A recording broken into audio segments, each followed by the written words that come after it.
Today I'm going to show you how to make these awesome back to school treats.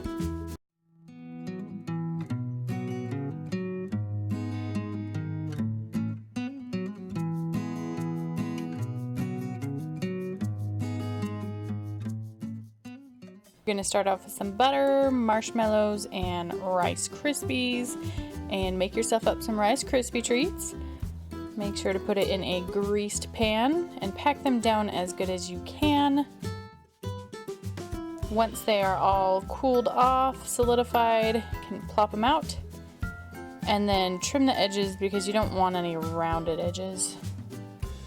I tried to smash mine down at first, but still didn't work. I just ended up cutting them off and eating the tasty scraps.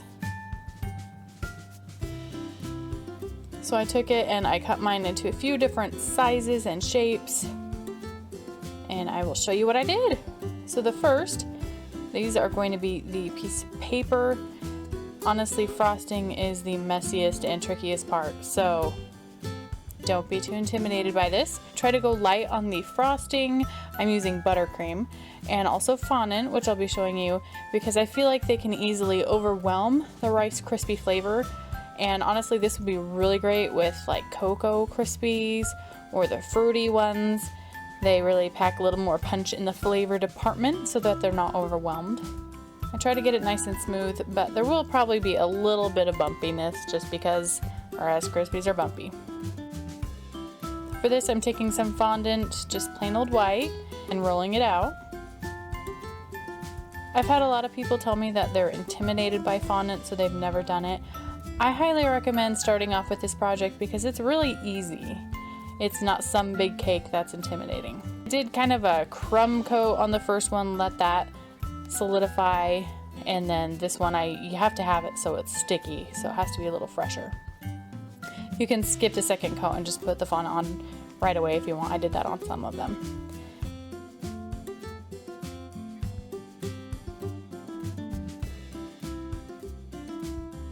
From the top, you just work your way down around the corners, kind of like I am, gently rubbing it and straightening out the bottom so you don't get creases in the fondant.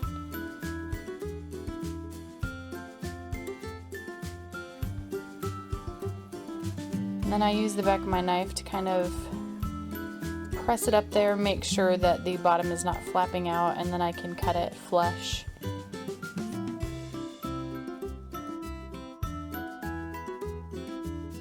And then I flip it over and tuck the edges under.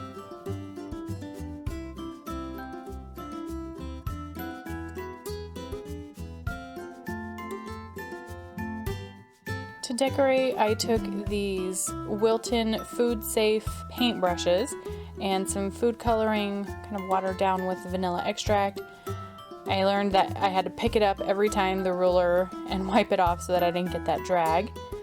But just one by one. It doesn't look, I don't know, it could look better, but it looks pretty good.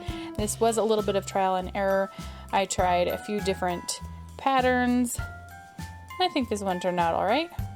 Once the blue is all dried, because you don't want it wet, then I tried to apply the red food coloring that I have, and that was kind of an epic fail.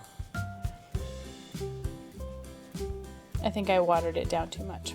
So I ended up using this marker. This is my first time actually using food coloring markers, and I was really excited. It's worth it, something you'll want to get. So as you can see, I decided to try some lines just with the food coloring marker. It's much easier, less supplies required. You do have to be careful though, that little dark mark is because I pressed too hard with the tip there. Made some that are kind of college ruled and some that are a little more wide ruled.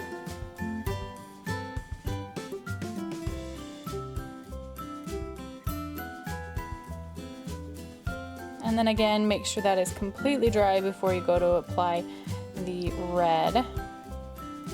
And it just went on much nicer than the paintbrush, but that could have just been lack of skill on my part. So at this point I use the black ink and I can just write whatever I want on there. I think that turned out so cute. I'm so proud of it. If you end up making these, you'll have to post it on Instagram and tag me. It is at Judkins Journey. I'll put that down in the link below. So the next one is a square, and we are going to be making a Post-it note pad or a Post-it note. So I just dyed some fondant the right color of yellow, and same procedure about how I'm putting it on there. I love working with fondant, so if you're intimidated by it, don't hesitate to just buy some and practice and get to know it, because it really is fun. You may not love the flavor so much. This is a store-bought kind, but I've made a marshmallow fondant recently and I really liked it. So again, you gotta draw your little note there.